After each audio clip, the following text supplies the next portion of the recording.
Let the mic be on. Let the mic be on.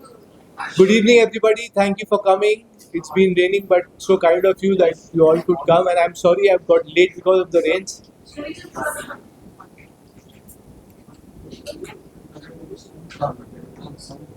अभी Thank you, thank you. Good evening, everybody. Thank you for coming. It's been a rainy day. I got late, so I'm very sorry. And I have to pick up Mr. Vanjara Sam, and he would also like to speak and address this meeting. We are all gathered here today. I am here today to announce that I have severed all ties with my family, and I don't want anything to do with them. I don't have anything to do with them. They have been torturing me for years, and I was taking what was just coming to me. As you all know, everyone knows that a court battle was fought, which I won in the year 2008, 16th Feb, to be precise. And well, life has been a hell since 2005, because that was the time when Amir, my brother, forcefully caught me and kept me under house arrest and gave me forced medications. So all that I have been through.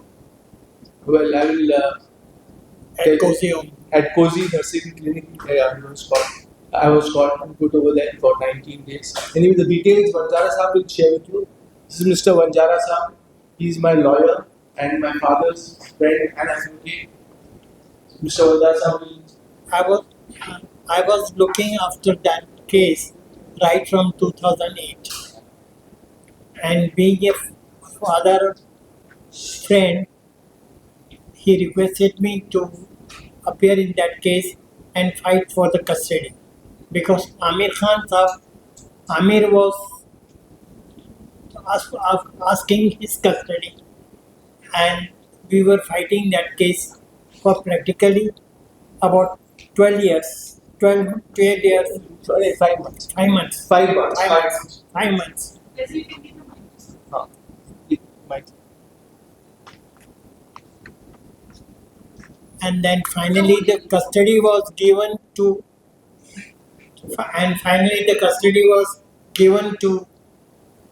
Tahir Hussain Saab, and then afterward court has allowed the custody to Tahir Hussain Saab, and then afterward he requested that you should go and take the certificate from the JJ hospital. And even JJ hospital also, Mr. Faisal Khan was for 21 days.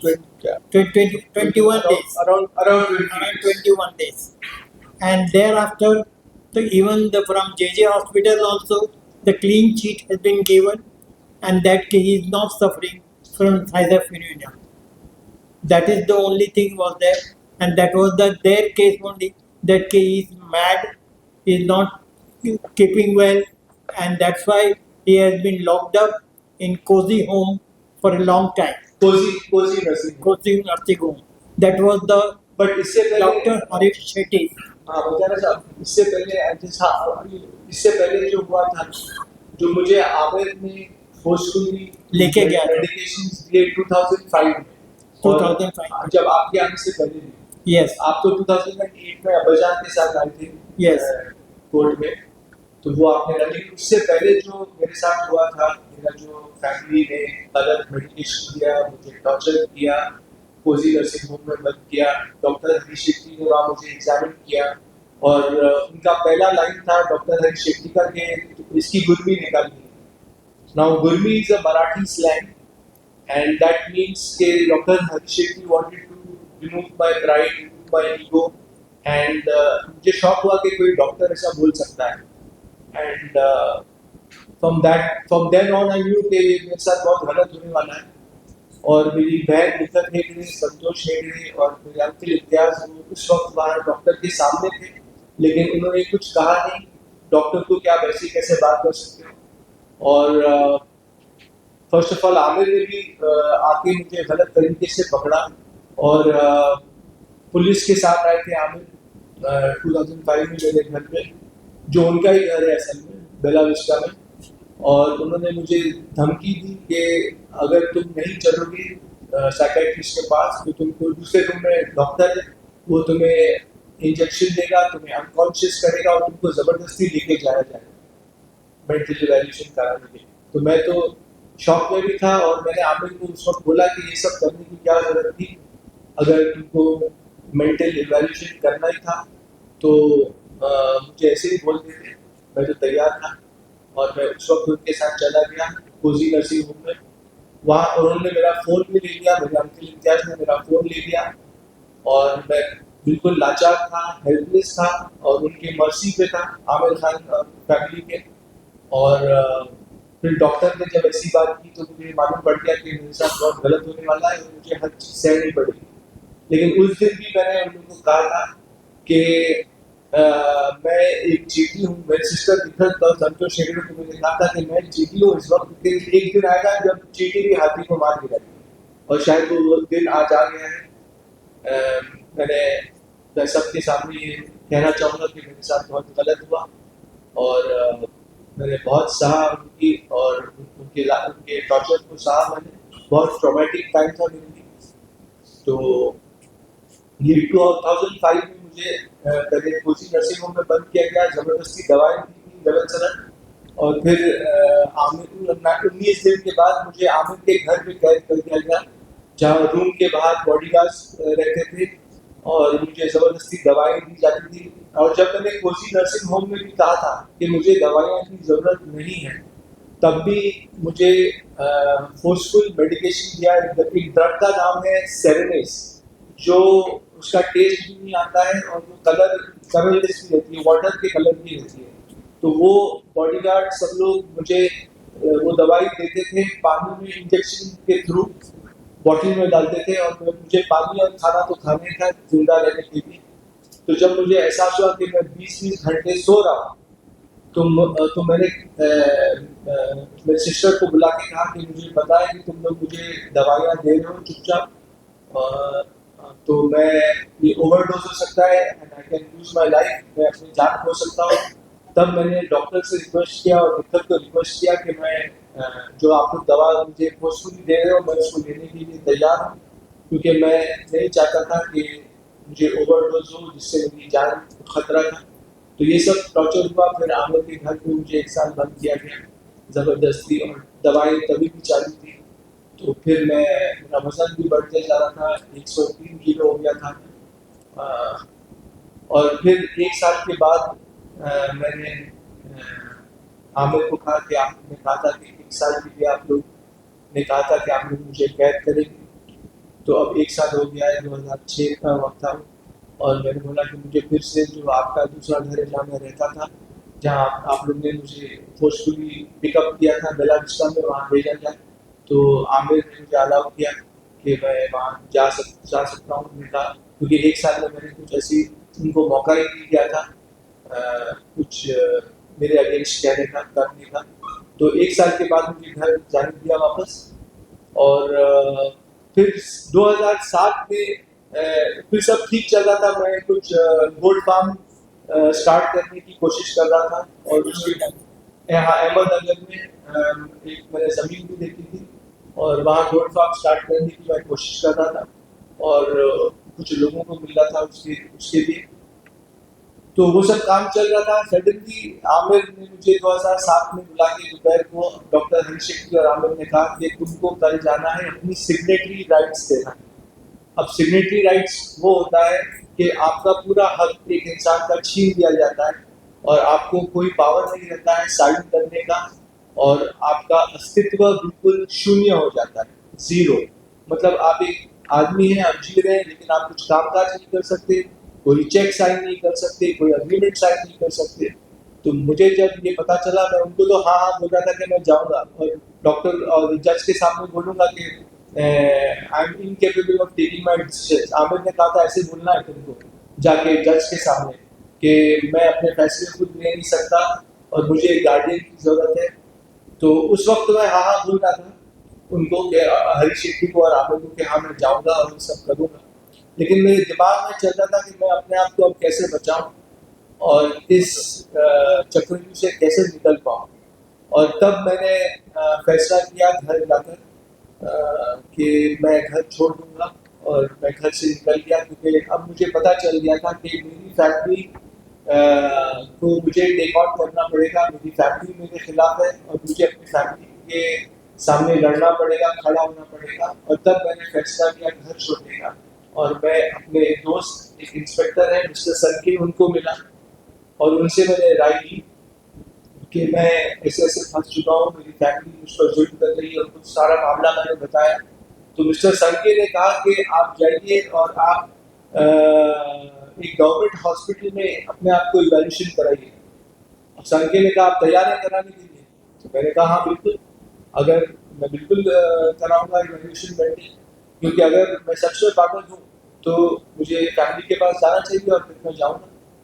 तो मैंने KEM hospital में जाके बहुत मुश्किलों से मैंने test किया, क्योंकि जब आप जाते हैं, कोई इंसान जब जाता है गवर्नमेंट हॉस्पिटल में टेस्ट करने को, तो आपको वो बगैर एक फैमिली मेंबर के टेस्ट भी नहीं करते।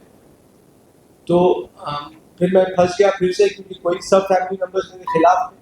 तो फिर मैंने कैसे भी अब्बाजान को कांटेक्ट किया और अब्बाजान ने कहा कि मैं तुमको एक लेटर दे सकता हूँ कि तुम नॉर्मल हो और तुम्हारी जांच की जाए। तो वो लेटर के बेसिस पे मेरा टेस्ट हुआ केईएम हॉस्पिटल में। ये 2007 की बात है, 2007 अक्टूबर। और फिर मेरे इंस्पेक्टर दोस्त जो थे संके, उन्होंने कहा कि आप 2-4 दिन के लिए जरा टायर चलिए जब तक ये रिजल्ट्स नहीं आते, और जब ये रिजल्ट्स आ जाएंगे तो आपको कोई कैद नहीं कर सकेगा, हमें फैमिली आपको कोई खतरा नहीं रहेगा उनसे। तो आप ये रिजल्ट्स आने का तक आप गायब हो जाएंगे। तो उस वक्त मैं खंडाला चला गया था, और पता नहीं कैसे भी, पता नहीं फैमिली को कैसे पता चल गया, और उन्होंने पुलिस भेजा मुझे अरेस्ट करने खंडाला में। और जब पुलिस बीच रात में आई खंडाला, तो मैंने उनको पूछा कि आप लोग क्यों, उन्होंने बोला आपको चलना पड़ेगा हमारे साथ, हम खार पुलिस स्टेशन से हैं। तो मैंने कहा कि लेकिन पुलिस को मैंने ये पूछा कि मैंने गलत क्या किया। पुलिस जब भी पकड़ती है जब आपने कुछ गलत किया। तो मैंने पुलिस को क्वेश्चन किया कि आप मुझे किस सिलसिले में पकड़ रहे हैं, आपके पास वारंट है, क्या है आप, और आप किस जुर्म में मुझे पकड़ रहे हैं। लेकिन उन्होंने कहा कि आपकी मदर और सिस्टर ने एक कंप्लेंट डाली है पुलिस स्टेशन में कि आप सोसाइटी को के लिए हार्मफुल है, आप डेंजरस टू सोसाइटी हैं, और आपको स्किज़ोफ्रेनिया है, ये उनके डॉक्टर्स बोल रहे हैं। तो मैंने कहा ये सब झूठी बात है। तो उन्होंने बोला खैर आपको चलना पड़ेगा, आप चलिए हमारे साथ। तो मुझे उनके साथ चलना पड़ा, क्योंकि वो होटल वाले ने भी बोला मुझे कि हम आपको रेंट देंगे। तो ये सब हुआ बीच रात में खंडाला में, और मैं पुलिस के साथ मुझे आना पड़ा। पुलिस को तो ऑर्डर मिला था कि कैसे जैसे तैसे भी फैसल को पकड़ के लेके आओ। तो पुलिस भी लाचार थी, उन्होंने मजबूर थी, और उनको ऑर्डर दिया गया था कि फैसल को पकड़ के लेके आओ जहाँ से भी। तो ऐसा हुआ और मुझे पुलिस के साथ जाना पड़ा, और फिर मेरा फ़ोन ले लिया गया। मैं खार पुलिस स्टेशन में सो गया, और जब सुबह उठा तो मुझे मेरा फ़ोन मिला, क्योंकि इंस्पेक्टर संके ने जो खार पुलिस स्टेशन के इंस्पेक्टर थे इंचार्ज, उनको फ़ोन करके कहा कि इनको फ़ोन दे दो वापस फैसल को। तब मुझे मेरा फ़ोन मिला और मुझे पता चला कि मुझे कोर्ट में लड़ना है केस। अभी मेरी मदर जीनत ताहिर हुसैन और निखत हेगड़े ने केस डाल दिया है आपके ऊपर, तो आपको केस करना पड़ेगा। तो तब मैं फ़ोन खोल के मैंने जो ABCD ए अल्फ़ाबेट से स्टार्ट किया, और मैंने फ़ोन लगाया अब्दुल रहमान को, जो देवनाथ चेंबूर में स्लॉटर हाउस में प्रेसिडेंट थे उस वक्त। तो वो मेरे साथ गोट फार्मिंग का जो मैं खोलना चाह रहा था फार्म, वो उसमें इन्वॉल्व थे और मुझे गाइड कर रहे थे। तो उन्होंने कुछ वक्त मेरे साथ बिताया था उस वक्त। तो उन्होंने जब सुना कि मेरे ऊपर केस आ गया है, तब मैंने उनको बोला कि मुझे एक वकील की ज़रूरत है। तो उन्होंने मुझे बोला ठीक है मैं आपको मिलता हूँ 10 बजे इधर बैंड्रा ईस्ट के कोर्ट में, और एक वकील के साथ मिलता हूँ। तो तब जाके एक वकील मिस्टर S.A. वासिद आए, उन्होंने मेरा केस रिकॉर्ड किया। और फिर जब मैं कोर्ट में गया उस वक्त पेश हुआ, तो मुझे पता चला कि I need some person to stand a guarantee for me. तो खैर कैसे कैसे भी करके मैंने एक एक इंसान आए जो मेरे लिए खड़े हुए गारंटर, और तब जेजे और तब वकील साहब ने जज साहब ने मुझे भेजा जेजे हॉस्पिटल में फिर से टेस्ट करने। वो बोलते थे कि मेरे तुम्हारी फैमिली तो बोल रही है कि तुम फ्यूचर देख रहा हो, लेकिन जज साहब ने बोला हम कोर्ट भी देखना चाहेगा ना कि तुम पागल हो गए नहीं। तो मेरा जेजे हॉस्पिटल में मुझे फिर से 20 दिन के लिए रखा गया, लगभग 20 दिन, और वहाँ मेरा पूरा टेस्ट हुआ, फिर कोर्ट केस लगा गया। फिर बंजारा साहब भी मुझे मिलने आए मेरे डैडी के साथ जेजे हॉस्पिटल में। वहाँ मैं उनको पहली बार मिला और मेरे डैडी ने कहा कि ये लॉयर है मिस्टर बंजारा एडवोकेट, और ये तुम्हारा केस भी लड़ेंगे मेरे साइड से खड़े थे, मतलब अब्बाजान की साइड से। और तब कस्टडी बैटल शुरू हुई। आमिर चाहते थे कि वो मुझे मेरी कस्टडी ले, आमिर और फैमिली चाहती थी कि वो मेरी कस्टडी ले और मुझे फिर से दवाइयाँ खिलाएं। लेकिन क्योंकि बंजारा साहब थे और अब्बाजान मेरे लिए खड़े हो गए थे, तो जज ने जो नेचुरल गार्डियन होता है फादर, उनके फेवर में डिसीजन दिया और मुझे कस्टडी मेरे फादर को मिली। और जज साहब ने ये भी कहा, मैंने आप लोग को एक वर्डिक्ट भी दूंगा, जो कोर्ट का वर्डिक्ट है वो आप लोग उसके थ्रू जा भी सकते हैं कि जज की कोर्ट ने मुझे क्लीन चिट दी है, मैं केस जीता।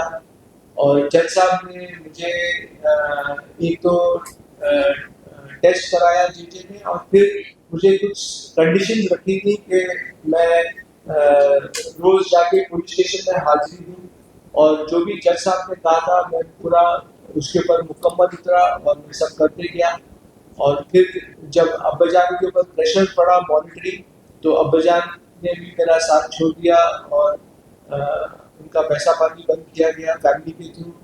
तो ये सब हुआ और अब्बाजान ने मेरा साथ छोड़ दिया, लेकिन ऊपर वाला है।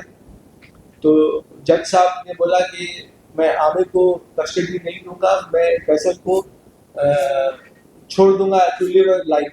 तो जजमेंट में उन्होंने लिखा है कि पर्पसली ही left me alone to see how I react in society and how I deal with society. तो ये जज साहब का बहुत अच्छा एक फैसला था और उन्होंने मुझे जीने दिया, मैं जी रहा था। तब तक केस भी चल रहा था, मैं सब सोशल एक्टिविटीज कर रहा था, और उसका प्रूफ मैं जज साहब को दे रहा था हर हियरिंग में कि मैं मेरी क्या क्या एक्टिविटीज हैं। और फिर केस चला, और फिर 4 महीने के बाद फेब 16 को मुझे वर्डिक्ट दिया गया। जज ने कहा कि you are a normal person and can live your life freely as a Indian citizen and you don't have bad rights with your India. और ये सब करके मुझे एक क्लीन चिट मिली, मैं केस जीत गया, केस मेरे हक में गया, और तब मैं अपने कामों में फिर से लग गया। तो ये पूरी स्टोरी थी। और जो मेरे साथ हुआ, तो मुझे बहुत टॉर्चर सहना पड़ा इस दौरान। फिर मैं घर से बाहर रहा और बस जिंदगी चलती गई। मैं अपने काम काज में व्यस्त हो गया, बिजी हो गया, काम ढूंढने की कोशिश कर रहा था। उस दौरान कुछ लोग पूछते हैं मुझे कि मुझे पैसा कहाँ से मिलता था, मैं कैसे जी रहा था। तो मेरी कुछ पॉलिसीज थी, LIC पॉलिसीज, PPF फंड, जो मैंने तोड़ा। फिर एक शख्स थे हारून भाई, जिन्होंने मुझे जिनको मेरी कहानी पसंद आई, उन्होंने मुझे साइन कर दिया था उस वक्त एक पिक्चर के लिए। तो वहाँ से पैसा आया। जो ज़मीन मैंने खरीदी थी उस वक्त गोल्ड फार्म के लिए अहमदनगर में, मैंने वो डील कैंसिल की, वहाँ से थोड़ा पैसा आया। एक बिग बॉस करके एक शो है जो मुझे बहुत लेना चाह रहा था उस वक्त, तो उनसे थोड़ा साइनिंग अमाउंट मिला मुझे। मैं शो में तो गया नहीं, लेकिन साइनिंग अमाउंट मुझे मिला करीब 4 लाख उस वक्त। तो ये सब से मेरा गुजारा चल रहा था, मेरा गुजर चल रहा था, और मैं एक रिस्पेक्टफुल जिंदगी जी रहा था। तो ये सब मामले चले, और फिर जिंदगी चलती गई। और फिर मैंने आमिर को एक बार जाके बोला कुछ सालों के बाद, 2-3 सालों के बाद, कि मुझे कोई काम नहीं दे रहा है क्योंकि सब लोग समझ रहे हैं मैं पागल हूँ। तो एक नॉर्मल इंसान को काम मिलना कितना मुश्किल होता है, ये तो आप लोग जानते ही होंगे। तो एक पागल इंसान को कौन काम देगा। तो आमिर ने मुझे बोला ठीक है, मैंने बोला तुमको मुझे रखना पड़ेगा। तो उन्होंने मुझे स्क्रिप्ट डॉक्टर की नौकरी दी 30,000 महीने में, और मैं अपना काम कर रहा था, चला रहा था अपने रोजमर्रा की जिंदगी। तो इस हिसाब से जिंदगी चलती गई। लेकिन आज तक भी दुनिया को कुछ डाउट है कि मैं शायद एक नॉर्मल इंसान नहीं हूँ, मुझे आज तक वो झेलना पड़ता है वो समाज के सामने, और मुझे काम मिलना मुश्किल हो जाता है। हालांकि मैंने आगे चलकर एक फिल्म भी की, चिराग दास्तान इश्क, जिसमें मैं लीड रोल था, वो 2015 में रिलीज हुई। और मैं कहानियों पर काम कर रहा था, मैं लिख रहा था। फिर बाद में एक पिक्चर में और बनी, डेंजर अहेड करके, जिसके डायरेक्टर थे फैसल सैफ, लेकिन वो गुजर गए और पिक्चर अभी तक रिलीज नहीं हो पाई। तो फैसल सैफ ने वो पिक्चर, मैंने शूटिंग कंप्लीट कर दी वो पिक्चर की, उसका पोस्ट प्रोडक्शन थोड़ा बाकी है, लेकिन वो पिक्चर की रेडी है। इस बीच में मैंने सोचा कि दुनिया जो भी सोचती है मेरे बारे में कि मैं मेंटल इंसान हूँ, मैं पागल इंसान हूँ, कोई बात नहीं, मैं अपने काम से प्रूव कर दूंगा कि मैं क्या हूँ। तो इस बीच में मुझे मौका मिला और मैंने फैक्ट्री पिक्चर डायरेक्ट की, उसमें एक्ट भी किया और उसमें गाना भी गाया, उसमें राइटिंग में भी इन्वॉल्व था। प्रोड्यूसर्स भी नए थे वो प्रोजेक्ट के, फैक्ट्री पिक्चर के, तो मैं प्रोडक्शन के भी डिसीजंस लेता था। तो पूरा भार फैक्ट्री का मेरे पर आ गया था। मैंने एक पिक्चर बना दी फैक्ट्री, उसको रिलीज भी कर दी ऊपर वाले की मर्जी से। और यही मैंने चाहा कि दुनिया ये देखे कि अगर मैं वाकई एक पागल इंसान हूँ तो मैं एक पिक्चर कैसे बना सकता हूँ, कितना मेहनत करके, उसमें एक्ट भी करके, डायरेक्ट भी करके। उसमें प्रेशर बहुत था मुझे, क्योंकि मैं दोनों काम संभाल रहा था। लेकिन मैंने कहा कि चलिए मैं अपने काम से ही प्रूव करूंगा कि मैं पागल हूँ या नहीं। तो ये सब काम चलता गया। और अब जब एक इंटरव्यू आया, तो ये तो 2021 की बात थी, तो पिक्चर भी रिलीज हो गई फैक्ट्री। अब 2000 अब मैंने कुछ प्रोजेक्ट्स लिए थे लॉकडाउन में जो मैं स्टार्ट करना चाह रहा था। तो मैंने एक इंटरव्यू दिया पिंक विला में, और वो इंटरव्यू के बाद फैमिली वाले नाराज हो गए मुझसे। और मैंने इंटरव्यू को इसलिए नहीं रोका, मेरे सवाल पूछने से जो मेरे फैमिली के बारे में पूछ रहे थे, क्योंकि मुझे सच को बाहर लाना था। और मैं एक सच्चा इंसान हूँ, तो जो भी हुआ, क्योंकि मैं क्यों छुपाऊं, अगर सामने वाला जर्नलिस्ट मुझसे सवाल पूछ रहा है तो मैं जवाब दूंगा। मैं क्यों बोलूँ कि नहीं, मैं इस सवाल का जवाब देना नहीं चाहता। तो अगर मैं ऐसे बोलूंगा मतलब मैं कुछ छुपा रहा हूँ, और मैं ये नहीं चाहता कि मैं कुछ छुपाऊं और लोगों को रूबरू ना करूं मेरे साथ क्या हुआ। तो जो सवाल पिंक विला के एंकर अविनाश ने मुझसे पूछा, तो मैंने उसका सही जवाब दिया, सच्चा जवाब दिया। वो फैमिली वाले को अच्छा नहीं लगा, वो नाराज हो गए और उन्होंने मुझे तोहमत लगाई कि मैं मिसलीड कर रहा हूँ मीडिया को, पब्लिक को। और उन्होंने और भी मुझ पर इल्जाम डाले। सारे फैमिली वाले मेंबर्स ने साइन किया वो लेटर, बोलिए इंटीमेशन बोलिए, प्रेस को जो दिया था कुछ दिनों पहले। तो मैंने फिर उसका जवाब ये दिया कि मैं फैमिली से अलग हो रहा हूँ, और मैं ऐसी फैमिली में चाहता नहीं जो मुझे नुकसान पहुंचा रही, जो मुझे हार्म कर रही है और मुझे बार बार रोक रही है आगे बढ़ने से। तो इससे बेहतर मैंने ये समझा कि मैं फैमिली से अलग हो जाऊँ और दूर हो जाऊँ।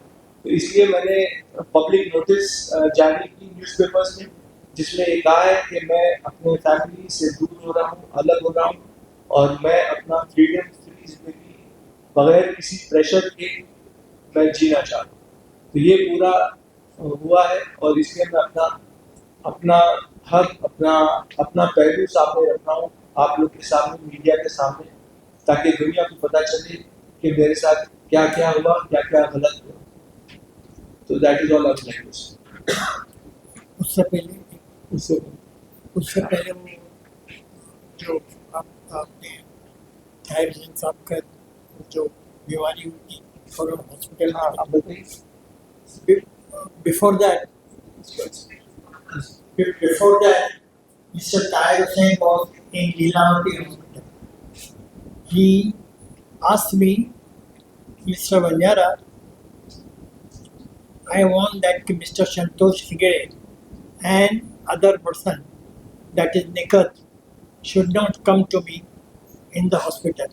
I don't want to see them, their faces, and want to take of anyone advice. You please see that they should not come. That was the person, Santosh Hegde and the Nikat. As they were involved with the family members and teaching them bad things and putting the bad things in the army ears. So it's what he wanted that they should not come to in the hospital. But according to me, being an Amir, though he is an intelligent person, make a good film also, and he came under their impressions and listened to them, especially Santosh Hegde and Nikar. That is the only thing I want, and I want to request you that accordingly, on the point of now that Mr. Harish Shetty, he is a renowned psychiatrist. I will be seeing that on that point and will be writing to the medical council that his license to be cancelled as a doctor. That is our request. That is, I am telling on behalf of Mr. Faisal Khan. That we will be doing, and after that, after the public notice, we wanted to file a writ petition in the Honorable High Court after the 30 days of the public notice, and accordingly, notice will be issued to them, and in that writ petition, they have to file their affidavit. There is no alternative. They have to come out openly and say that. And once we'll get the writ petition filed in the High Court, then we'll get, inshallah, good order accordingly, which we have got from earlier from the Badra 9th Court on 16 to 2008. I think so, 16 to 2008. Feb 16, 2008. 16 to Yeah, yes. 2002. And I have got the copy of that also. उनको भी copy दी जाएगी. And I will be giving this copy to everyone. दूसरी बात ये है कि एक point में एक और इम्पोर्टेंट पॉइंट ये था कि in between mister Tahir Hussain साहब was very much sick. Tahir Hussain साहब very much sick. Tahir Hussain साहब very much sick, and then he was not able to control his urine. So Amir Khan and Nikar and Santosh Hegde forced Mr. Tahir Hussain Saab that you first give. There was one woman to whom he had got married earlier, that is Mrs. Shahnaz. She was a Bori. You give divorce to her, and then only we'll take you to the hospital, and then we'll see that your medical treatment will be given. That is a very bad thing which I came to know afterwards, but because I was not involved in the family matters and all these things, but I came to know in the last time from the mouth of the Mr. Nasir Hussain Saab. That is the only thing. And I asked him that you married Mr. Shahnaz, so what was your mahal and iddat amount? Whether you have paid or not. So bole, no, I have not paid. That is a pressure, and that was these things on my head which I have to do it. But unfortunately, he could not do it. That is the only thing. And then after High Court filing in the petition in the Honorable High Court, that accordingly will. बात ये है कि आप लोग पूछेंगे कि family ऐसे ही क्यों टॉर्चर करते रहते हैं. तो जो मेन मुद्दा था, मेरा एक डाइवोर्स हो चुका था. मेरा एक शादी हुई थी 2002 में एक लड़की के साथ, और 2002 जनवरी में मैं उनको मिला था, उन लड़की को. फिर अगस्त में मेरी शादी हुई और दिसंबर 2002 में मेरा डिवोर्स हो गया। तो तब से मेरा फैमिली प्रेशर डाल रहा था मुझ पर कि मैं मेरी आंटी से शादी करूं, फैमिली मेरी मदर की फर्स्ट कजन, और मैं ये बिल्कुल नहीं चाह रहा था। तो उन लोग ने उस वक्त से मुझ पर प्रेशर डालना शुरू किया, और वो प्रेशर डाल डाल के उस वक्त से उन्होंने मुझे प्रेशर डालना शुरू किया कि शादी कर लो, शादी कर लो, शादी कर लो। और मैं अपने काम में था लगा था और मैं बिल्कुल इंटरेस्टेड नहीं था शादी करने में। तो उसको लेके फैमिली के साथ मेरे काफ़ी बहस उज्जत होती थी, अनबन होती थी। तो इसलिए मैं फैमिली से दूर रहने लगा था, क्योंकि अगर मैं वहाँ बैठता तो लड़ाई झगड़ा होता और मुझे लड़ाई झगड़ा बिल्कुल पसंद नहीं। तो इस मुद्दे को लेकर मैं फैमिली से दूर भी जाने लगा था। और तब उन्होंने ये कहा कि ये पागल हो गया, क्योंकि मैं फैमिली को नहीं मिल रहा था। मैं पूरी दुनिया में उठ रहा था, बैठ रहा था, लोगों को मिल रहा था, सिर्फ फैमिली से अलग था। तो फैमिली को ये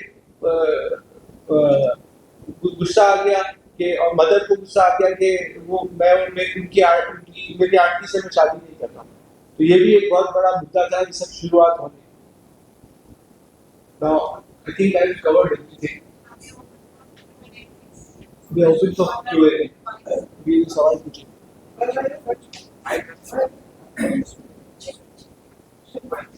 कौन सा?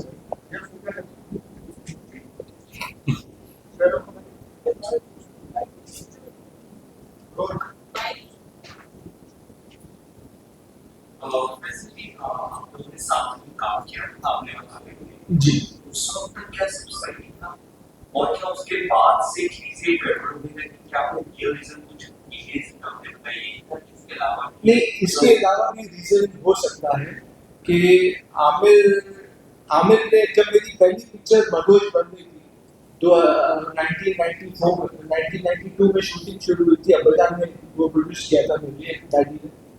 तो आमिर ने उस वक्त भी मेरी पिक्चर की कहानी नहीं सुनी थी जब उन्होंने शुरू किया था। तो पता नहीं, कुछ लोग बोल रहे हैं कि मीडिया में कि आमिर की जेलसी उस वक्त से थी तुम्हारे साथ। तो शायद वो जेलसी बढ़ते बढ़ते उसका ये रूप हो गया कि मेला के बाद जब मेला रिलीज हुई तो मतलब मेरा काम थोड़ा ज़्यादा अच्छा लगा लोगों को।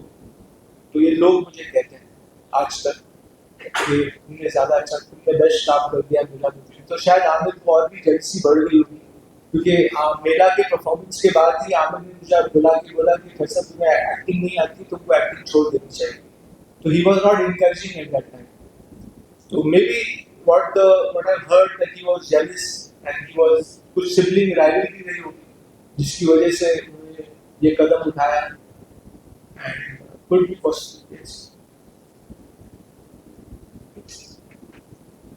Sir, आपने एक public office में लिखा है कि I don't accept any money allowance from army या सर अभी तक आपने रेस्पॉन्स के दौरान इस बात को consider नहीं किया कि आपको कोई maintenance या allowance की तरफ से मिलती है? जी, ये अच्छा सवाल आपने पूछा। नहीं, मुझे एक मेंटेनेंस मिलता था जब मैं घर वापस लौटा, तो पहले तो मुझे 30,000 पगार मिलती, जो मैं स्क्रिप्ट डॉक्टर था मैं, तो तब मिलती थी। फिर आमिर ने एक दिन मुझे बुला के बोला कि फैसल मैं तुमको नौकरी से निकालना, तो now no need to come to the office.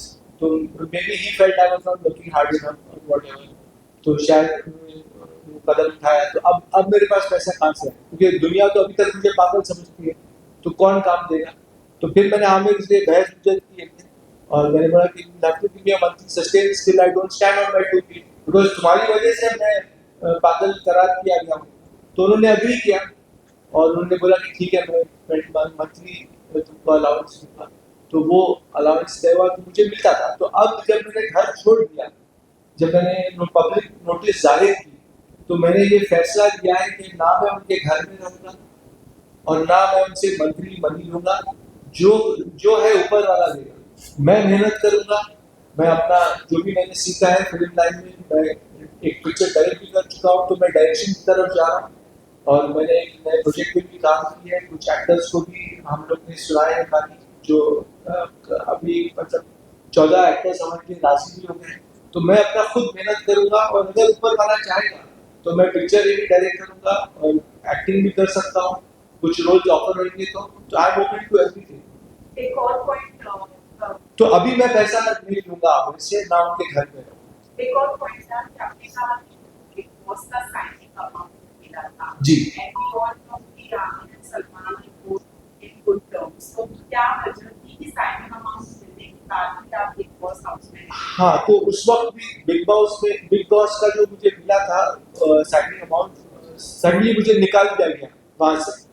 तो मुझे पता चला कि आमिर ने कुछ स्ट्रिंग्स पुल किए और उनकी वजह से ही मुझे निकाला गया। जब उनको पता चला कि मैं बिग बॉस में जाऊंगा उस वक्त और मैं सब दुनिया के सामने अपना जो भी पेश करूंगा, जो आज मैं पेश कर रहा हूँ, तो वो डर गए और उन्होंने मुझे बिग बॉस से निकाल दिया।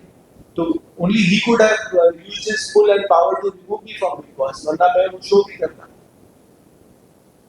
और कुछ सर, मेरा सवाल आपसे, जिस तरह से कॉल्स एलिगेशन और चार्जेस लगाए गए थे फैसल पर, और अनसाफ माइंड डिक्लेयर किया है, बट कोर्ट के वर्डिक्ट ने वो फ्री और फिट एंड फाइन कर दिए थे। बट अगर आगे जाकर ये अगर केस फाइल करते हैं अपनी फैमिली के अगेंस्ट, तो what will be the punishment to his family? There is no punishment, so we cannot say. She asking about the writ petition.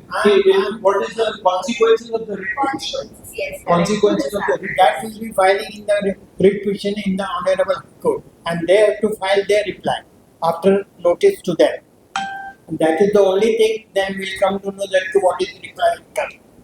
So what was their real intention? What was their real intention will come to know when they file their reply. But उससे कुछ consequence नहीं होंगे ना, उससे मतलब jail में नहीं जा सकते। फेस नहीं करेंगे consequences की फैमिली जिस तरह Just to get my Only thing that we will get the order from the High Court or in the writ petition that now henceforth they should not, Mr. Interfere. Amir, Santosh Hegde, Nikar and other people should not interfere in the life of Mr. वो Faisal. Legal देखिए, जैसे मैंने public notice जाहिर किया Yes. तो ये legal नहीं था, ये मेरी तरफ से एक नोटिस जाहिर किया गया था। लेकिन रिट पिटीशन लीगली कटिंग होगी, उनको कुछ कॉन्सिक्वेंसेस नहीं होंगे, मतलब उनको ना कुछ सजा होगी ना कुछ होगा, लेकिन that will be a legal step that I am cutting all times and you can't interfere in my life. And from the higher court we will get the order after public notice. But there is no precedent जो past में आपके साथ हुआ उनके लिए punishment नहीं होती, क्योंकि आपके फादर ने तो आपको फिट एंड फाइन डिक्लेयर जी, किया था, जी। आपके भी मेडिसिन दिए गए थे, आपको पागल करार दिया गया था, उसके बाद आपको लॉक किया गया था घर में। तो ये सारी जो साजिशें रची गई थी आपके अगेंस्ट और आपको बंद किया गया था, तो उनके खिलाफ ऐसी कुछ कोई उसके लिए कुछ सजा मिल सकती है नहीं, रिट पिटीशन में सजा का नहीं। नहीं, बट हमने जो केस लड़ा था, वो जो हम लोग ने पहले जो 2008, 7 और 8 में केस लड़ा था, वो उसमें हम लोग ने कुछ फाइट नहीं किया कि हमको कुछ कॉम्पेंसेशन चाहिए या उनको कुछ उनके खिलाफ हमने किया नहीं था। And I was not interested, I just wanted कि मेरा पीछा छूटे प्रोजेक्ट से और मैं अपने काम में जीऊँ और अपना काम करूँ। तो मेरा इंटेंशन ये नहीं था कि मैं उनको सजा दूँ या उनको कुछ, सजा तो ऊपर वाला दिया, सजा मैं क्या सजा दे, लोग क्या सजा दें, जो सजा देना है वो ऊपर वाला देगा, वो हम लोग सब है दुनिया में देखेंगे कि क्या होता है आगे। तो मुझे तो जान छुड़ानी थी, अपनी जान बचानी थी, ना कि उनको सजा देना। but how is it that Bollywood में एक बार आपने ओपनली बात की है, बहुत बड़ी बात है, इजी होगा आपके लिए आगे बढ़ना बॉलीवुड में? नहीं, I am going to try my best and again I believe in God a lot. तो क्या होता है कि मैं खुदा ऊपर वाले में, भगवान में बहुत मानता हूँ, तो भगवान ही रोटी देता है, भगवान ही हमको हर सांस देता है, तो वो ही हर चीज करेगा। अगर उसने मुझे इस धरती पे लाया है तो उसकी भी जिम्मेदारी होगी कि फैसल को आज खाना कहाँ से मिलेगा और फैसल का काम आगे कैसे बढ़ेगा, वो उसकी जिम्मेदारी हो जाती है। और अगर होना है तो होके रहेगा, नहीं होना है तो नहीं होगा। और जब अल्लाह ताला इतनी बड़ी यूनिवर्स को संभाल रहा है, कितने लोगों को संभाल रहा है और वो बहुत रहीम और करीम है, तो व्हाई नॉट टू फैसल। वैसे फैमिली में कोई भी आपके साथ? फैमिली में डैडी मेरे साथ थे, जब तक उनको ऊपर मॉनेटरी प्रेशर नहीं पड़ा था, उनका फाइनेंशियल धोखा नहीं दिया था, तो वो मेरे साथ थे। लेकिन और कोई फैमिली में साथ में नहीं है, because I think they all, I don't know, maybe they want to be with Amir, and money is where the money is, where everyone wants to be. So maybe they are supporting Amir, and maybe Amir is doing some favors for them. Maybe Amir is making some movies for them. Because I heard that he made a movie for Manju's daughter also. Imran को भी उसने break किया था. तो कुछ internal favours भी होते हैं, फैमिली पॉलिटिक्स होती है. तो वो शायद सबका चुने want to link up to Aamir. मेरे पास तो कुछ पैसा नहीं है, मैं फिलहाल तो कुछ बना नहीं सकता इसके लिए. तो maybe they want to link up to Aamir, that's what they are doing. So this is all family politics. उसमें मैं बेच रहा हूँ. और उसके अंदर सबसे मेन रोल जो है मिस्टर संतोष हेगड़े एंड निकल. या आप लोग ने एक एनिमल पिक्चर देखी होगी जो बहुत हिट हो गई थी. उसमें मैं तो सल्यूट करता हूँ संदीप बाबा रेड्डी को. उन्होंने इतनी अच्छी तरह आजकल के रिलेशनशिप को दिखाया है. जब उसमें भी अगर आप देखें तो एल्डर सिस्टर कैसे बिहेव करती है और उसका ब्रदर इन लॉ कैसे बिहेव करता है. तो very good. I salute Sandeep Baba Reddy for the film. I could relate to the film so much कि ऐसे हो रहा है मेरे साथ भी, कि मेरी बड़ी सिस्टर और उसके मेरा ब्रदर इन लॉ कैसे बिहेव कर रहे हैं मेरे साथ. तो बहुत अच्छी तरह से पेश किया संदीप बाबा रेड्डी ने एनिमल पिक्चर को. मैंने 2-3 बार देखा वो पिक्चर. आपको अपनी डैडी की प्रॉपर्टी में कुछ हिस्सा मिला? जी, डैडी के प्रॉपर्टी से मुझे कुछ हिस्सा मिला है और वो मैंने यूज अप कर दिया पिक्चर बनाने में और अपने काम में इम्प्रूव करने में. जो फैक्ट्री पिक्चर मैंने बनाई थी तो उसमें यूज हो गया. और कुछ मैंने रखा भी है, थोड़ा पीपीएफ बनाया था वापस, तो कुछ वहाँ भी इन्वेस्ट हुआ है थोड़ा पैसा. सर कुछ अगर कल होकर के अभी ने जो हुआ मीडिया आगे के काम करते हैं. जी जी एक सेकंड. तो अगर अभी सर कल सब प्रेस को सामने की कल उन्होंने बोला कि जो हुआ उसे मीडिया रेट की शुरुआत करने में क्या साथ में काम करते हैं साथ. डिपेंड्स कि वो किस तरीके से माफी मांगते हैं मुझसे. और फिर मैं तो चाहूंगा कि वो दुनिया के सामने भी आके माफी मांगे. सिर्फ मेरे साथ रूम में बैठ के माफी ना मांगे, यहाँ सामने आके बैठे और बोले कि दुनिया को बोले, प्रेस को बोले कि मैं गलत था. क्योंकि रूम में तो कोई भी माफी मांग देगा, मैं साथ में हो जाऊंगा तो ऐसा लगेगा कि फैसल क्या कर रहा है. कभी बोलता है कि हाँ मिलूंगा, कभी बोलता है मैं छोड़ रहा हूँ फैमिली को. आगे दुनिया के सामने अगर गलती तुम इकरार करोगे तो ही मैं माफ करूंगा, वरना मैं माफ नहीं. आमिर की आपको कतली और करने का फर्क नहीं लगता? उनकी सितारे जमीन पर जी. जो स्पेशली आपको बोलते हैं कि सोसाइटी से मिले, हाँ. वही आपको जाते हैं सोसाइटी से मिले. हाँ वो तो वो नहीं चाहे. आपका क्वेश्चन क्या था? वो सोसाइटी चाहे आमिर की कतली और करनी कहाँ कि करती सितारे जमीन पर कोई स्पेशल चाइल्ड है, हाँ. वो जाते हैं सोसाइटी में मिक्सअप है. हाँ वही आपको चाहते हैं कि बादल नहीं, हाँ, वो- सोसाइटी दूर हो जाए. हाँ. क्योंकि मैं स्पेशल चाइल्ड नहीं हूँ. मैं तो वैसा नहीं हूँ. लेकिन वो मुझ पर जुल्म करना चाह रहे थे शायद जेलसी की वजह से. जो साहब ने कहा अभी कि शायद जेलसी होगी कि फैसल मुझसे आगे ना बढ़ जाएंगे. तो मैं तो स्पेशल चाइल्ड नहीं हूँ, तो वो मेरे लिए स्पेशल नहीं, बट वो ही केस अलग हो जाता है. उनके सिबलिंग फैमिली उनका सामने आती है, वो चाहते हैं कि इसको स्पॉन्स करो, इसको आगे बढ़ने ना दिया जाए. Because he could have helped me when I made factory movie also. I went to him कि यार ये पिक्चर कोई OTT में बात करिए आप, तो he didn't help me that time much. So he is not helping me, he is harming me on every level. So that's why I am declaring myself that I am cutting away my ties with him and my family.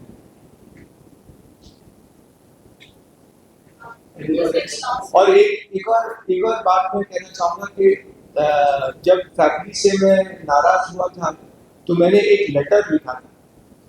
और उस letter में मैंने, क्योंकि family मुझे बोलती थी कि अरे यार तुम शादी करो, बहुत प्रेशर आता है आंटी के साथ. हाँ मेरी आंटी के साथ. तो मैंने एक लेटर भी लिखा. उसमें मैंने ये लिखा, मैंने हर फैमिली मेंबर की मैंने उसमें लिखा कि तुम क्या हो. मतलब जैसे मैंने बोला निखत एलिस्टर की 3 बार शादी हुई.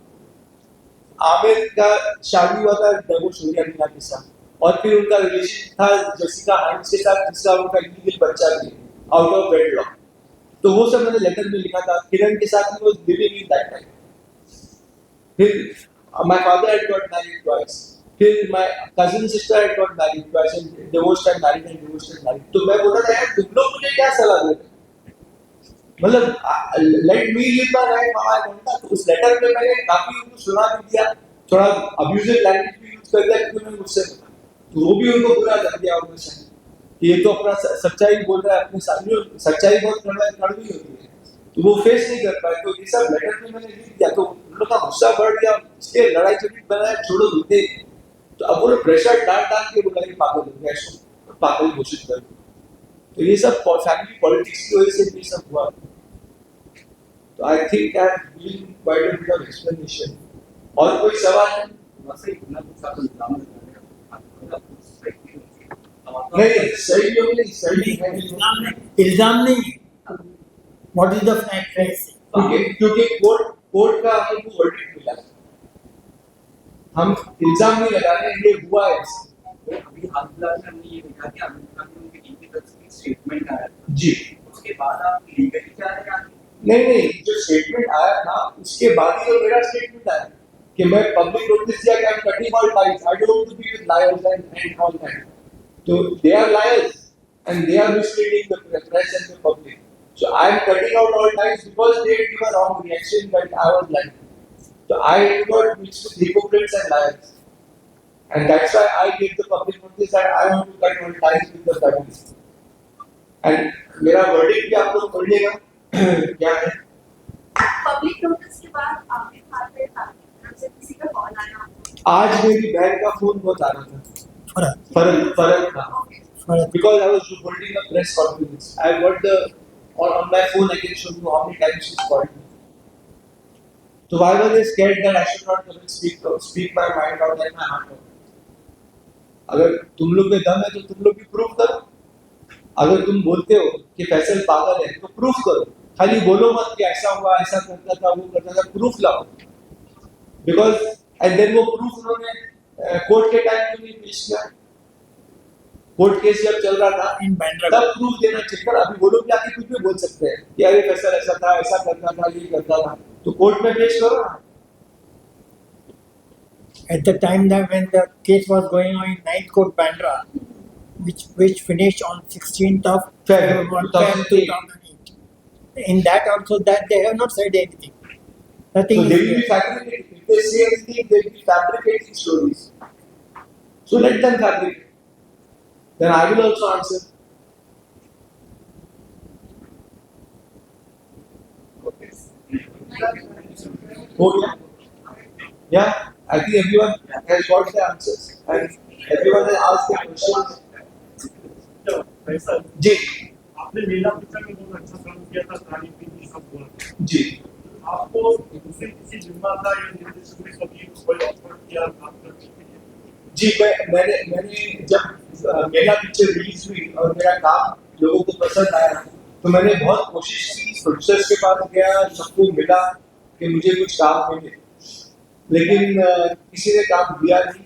तो फिर मैं मायूस होकर मैंने सोचा चलो बड़े प्रोडक्शन हाउस, बड़े लोग नहीं दे रहे तो मैंने छोटी पिक्चर देखी, क्योंकि छोटी पिक्चर भी कभी कभी निकल जाती है। तो मैंने बस्ती, काबू, बॉर्डर हिंदुस्तान का, चांद बुझ गया, ये सब पिक्चर उस वक्त छोटी पिक्चर थी, लेकिन मैंने सोचा कि चलो काम करते रहो, क्या मत पता क्या भी करता है। तो मैंने काम नहीं रोका। फिर मैंने जब छोटी पिक्चर नहीं चली तो मैंने टीवी सीरीज की तरफ भी मैं गया, मैंने आधी टीवी सीरीज किया। तो मैं लगातार कुछ ना कुछ काम कर ही रहा था। उस बीच में ये प्रॉब्लम शुरू हो गया, शादी करो शादी करो शादी करो, फिर वो सब प्रॉब्लम या नहीं। मैं जब देखिए क्या होता है ना, हर चीज का एक वक्त मुकर्रर है। जब मैं केस जीता तो उस वक्त भी मैंने सोचा था कि शायद मेरे दिमाग में नहीं आया कि मुझे प्रेस कॉन्फ्रेंस करना चाहिए, क्योंकि मैं स्कीमिंग आदमी नहीं, मैं शातिर नहीं। तो मैंने सोचता था कि यार कभी आएगा तेरी बात के लोगों को मालूम पड़ेगा कि मेरे साथ क्या हुआ। लेकिन मुझे क्या लगता है कि हर चीज का एक वक्त मुकर्रर है जिंदगी, वो मेरे हाथ में भी नहीं। तो वो इतने साल के बाद, जैसे मैंने एग्जाम्पल देता हूँ, मैं असिस्टेंट डायरेक्टर के तौर पे इंडस्ट्री में आया था। कैमरे से क्या मतलब जो था वही सिकंदर और तुम मेरे हो। लेकिन फिर मैंने डायरेक्ट किया फैक्ट्री इतने सालों के बाद, तो क्यों किया वो भी मुझे, मैं तो डायरेक्शन में जा रहा हूँ, बट पता नहीं मैं उसके बाद एक्टिंग में चला गया। अब वो क्यों हो रहा है वो ऊपर वाला जानता है। आज जो प्रेस कॉन्फ्रेंस होना था तो हो गया, और आप लोग सब यहाँ हैं, और जब वक्त, हर चीज का वक्त मुकर्रर है जिंदगी, जैसे जिंदगी और मौत का भी वक्त मुकर्रर है। आप ये नहीं बोल सकते कि मैं कल मर ही जाऊंगा या मैं कल पैदा ही हो जाऊंगा, वो मुकर्रर है वक्त, वो होना है तो वो होगा। मेरे साथ जो होना था, मुझे फैमिली के थ्रू होना था, तो आई होना था। अब मैं नहीं बोल सकता क्यों हुआ, वो तो ऊपर वाला ही जानता है कि क्यों और कब क्या होगा। आप इतना आध्यात्मिक की बात कर रहे हो, जी। आपकी बातों में इतना बार-बार आ रहा है कि ऊपर वाला देता है, गॉड देता है। जी। तो आपको इतना कॉन्फिडेंस है कि ये मीटिंग करने के बाद, कॉन्फ्रेंस करने के बाद मुझे बेनिफिट होगा? बेनिफिट तो मैं नहीं चाहता हूँ, मैं खाली चाहता हूँ कि मेरा नाम क्लियर हो। मैं नहीं चाहता हूँ कि ये प्रेस कॉन्फ्रेंस इसके लिए नहीं है कि मुझे काम मिल जाए, तो मेरा काम देखकर ही काम मिलेगा मुझे। और वो वही है कि ऊपर वाला ही देगा। ये बेनिफिट ये नहीं, बेनिफिट ये है कि मैं मेरी फैमिली से दूर हो रहा हूँ, मैं उसकी तरफ लीगल स्टेप भी लेने वाला हूँ। तो ये प्रेस कॉन्फ्रेंस उसके लिए किया गया है कि भाई मेरे फैमिली वालों मेरे पीछा छोड़ो, और जो मेरा नाम खराब किया गया है वो सच जाहिर हो दुनिया के सामने, इसके लिए किया गया। ओके, थैंक यू जी। खड़े आइए।